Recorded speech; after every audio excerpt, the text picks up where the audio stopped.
नमस्कार, मी प्राजक्ता धर्माधिकारी. 7/12च्या बातम्यांमध्ये आपल्या सगळ्यांचं स्वागत.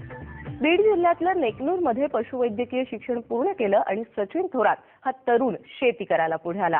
त्याच्या गावात रेशीम शेती मोठ्या प्रमाणावर केली जाते, त्यामुळे रेशीम शेतीला फायदेशीर रेशीम धागा निर्मितीचा उद्योग त्याने सुरू करायचं ठरवलं. या कामामध्ये त्याला त्याच्या 3 मित्रांची साथ मिळाली. सॉइल टू फॅब्रिक असा हा त्याचा प्रवास पाहूया. रेशीम शेतीनं बीड जिल्ह्यातल्या अनेकांना रोजगाराचा रेशमी मार्ग दाखवलाय. आज जिल्ह्यात 800 एकरांपेक्षा जास्त क्षेत्रावर रेशीम शेती केली जाते.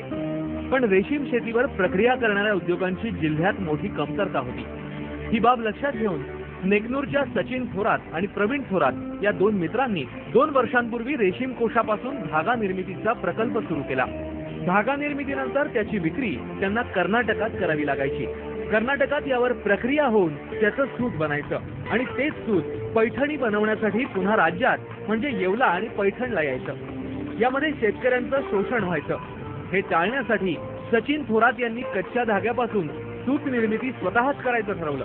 पण या कामासाठी मोठं भांडवल आणि मनुष्यबळ लागणार असल्यानं त्यांनी प्रवीण थोरात, मुकुंद काळे आणि अमोल थोरात या मित्रांना एकत्र घेतलं आणि रेशीम सूत निर्मिती करणारा एक प्रकल्प नुकताच सुरू केला. रेशम जे भारतामध्ये नीड आहे ती 10,000 मेट्रिक टनाची नीड आहे आणि जे काही ट्रेडिशनल स्टेट आहेत तिथलं प्रोडक्शन आपलं प्रोडक्शन जर पाहिलं तर पुढचे 10 वर्ष रेशमाच्या व्यवसायाला खूप मोठं उज्ज्वल भविष्य आहे. आणि त्या दृष्टीने मग आम्ही त्यांची जी संकल्पना आहे त्या संकल्पनेच्या दृष्टीने आम्ही काम करत गेलो. 3 वेगवेगळ्या स्टेपमध्ये आज आम्ही पूर्ण यशस्वी झालेलो आहे आणि असंच पुढचे जे प्रोडक्ट येतील आमचं लवकरच फायनल प्रोडक्ट पण येईल त्यावेळेस आम्ही पूर्णपणे यशस्वी झाला असं आपल्याला म्हणता येईल. रेशीम धाग्यापासून सूत निर्मितीचा ट्विस्टिंग प्रकल्प उभारण्यासाठी त्यांना 50 लाख रुपये खर्च आलाय. यापैकी सचिन थोरात, प्रवीण थोरात, अमोल थोरात आणि मुकुंद काळे यांनी प्रत्येकी 10 लाख रुपये गुंतवले, तर उरलेले 10 लाख रुपये त्यांनी बँकेकडून कर्जाऊ घेतले. या प्रकल्पासाठी लागणारी यंत्रसामुग्री त्यांनी बंगळूरहून आणली.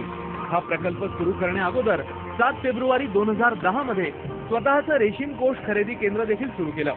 या केंद्रावर आजवर 1260 क्विंटल रेशीम कोशाची खरेदी केली आहे. शेतकऱ्यांकडून कोष खरेदी करताना त्यांना 165 रुपयांच्या सरकारी भावापेक्षा 100 रुपये जादा दिले जातात.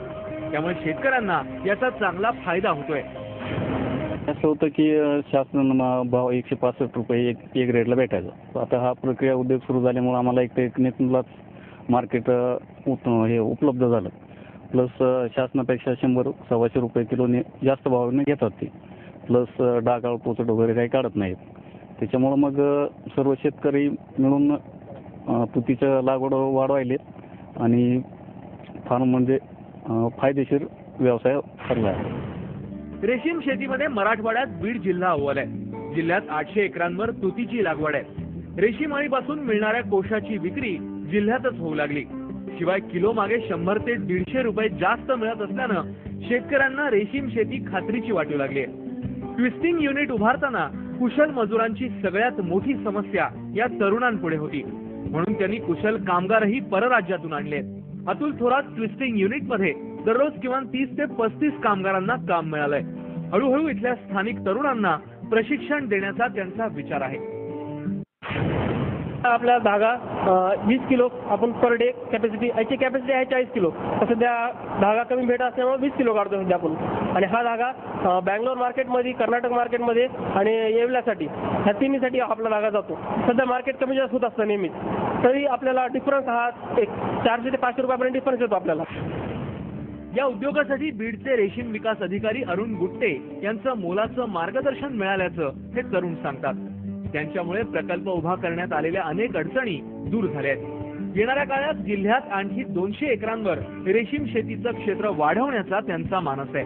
यामुळे जिल्ह्यातल्या शेतकऱ्यांना रेशीम शेतीतून शाश्वत उत्पन्नाचा एक मार्ग खुला झालाय.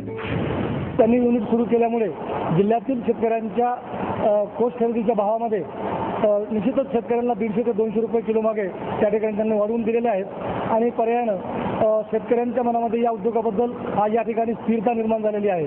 या ठिकाणी त्यांनी सॉइल टू फॅब्रिक तुती लागवडीपासून तर ते साडी निर्मिती करण्यापर्यंतचा जो प्रकल्प उभा केला आहे तर त्याचा देखील फायदा त्यांना भविष्यात होणारच आहे. आणि त्याचबरोबर राज्यातील जिल्ह्यातील सर्व